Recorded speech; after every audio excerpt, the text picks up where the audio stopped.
I think Damar's injury was one of those situations where God was tapping us on the shoulder saying, hey, I'm here.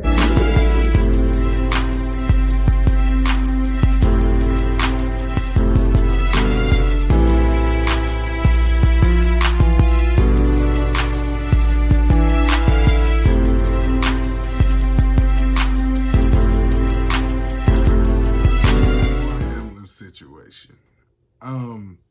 First off, salute to that brother. I'm glad that he's doing well and that he's doing good. I didn't really speak on it in the beginning at first because we didn't know what was going to happen, and I didn't want to be disrespectful. But also, I like to let things play out, so to say. I don't want to downgrade, but I like to allow things to run their course and to see how things are going to go before I speak on them and to get a full understanding and idea of what's going on. And now that I can look back and see, now that Damar is going through recovery and everything, I think Damar's injury was one of those situations where God was tapping us on the shoulder saying, hey, I'm here. Hey, check me out. Listen to what I got to tell y'all, or look and see who I am.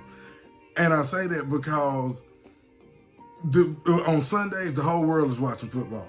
Right? We are all locked in. Well, I ain't gonna say the whole world, but you got a lot of fans watch football. Like, where, even casual people know what's going on whenever football is coming around, when the Super Bowl is happening, different things, stuff like that. So people lock in with football. So for that to happen on that platform in that way and everything, it caught some of everybody's attention. And so I feel like God uses a lot of times public displays and things like that to catch our attention. Like, Jesus worked miracles in the streets. He didn't do it in houses and stuff like that. He did it in the streets, and he did it in public. And that was to show people his power. That was to make people believe, so that the whole world and that whole area, before Jesus even went anywhere, people were like, all right, we finna see what you gonna do. Because he did public displays. And so with the Damar Hamlin situation, it was one of those things where this was a public display. This was shown for the world to see. But I feel like it was one of those situations that to make us do a self-check. Number one, it made athletes realize that, hey, it's a blessing that every time I step on this field, I step on this court, I step on the ice rink, wherever your battlefield is, every time you step out there, you realize that, hey, it's a blessing for me to be able to do this. It's a blessing for me to be able to provide for my family like this and to be able to do this. It made us as fans understand, hey, these dudes are putting their life on the line for us. These dudes are putting themselves at risk and all for our entertainment, so we should be grateful for that. But I think it made everybody realize how precious life is. It was one of those situations that made everybody to take a step back and realize, like, in the blink of an eye, everything could change for you. Everything could be flipped on its head, go upside down, left, right, whatever the case and stuff, in one instant.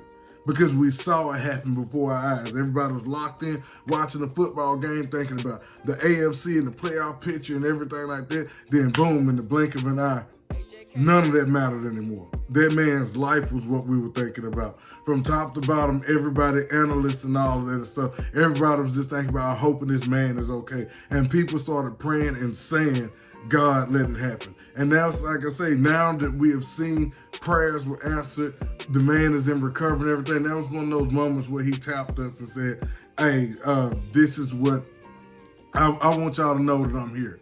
I want y'all to understand that even though y'all doing this, I'm here and I'm alive and I'm living, but I can still work miracles. Even if I'm not turning water into wine, hey, I can make a football player get back up and get back out there on the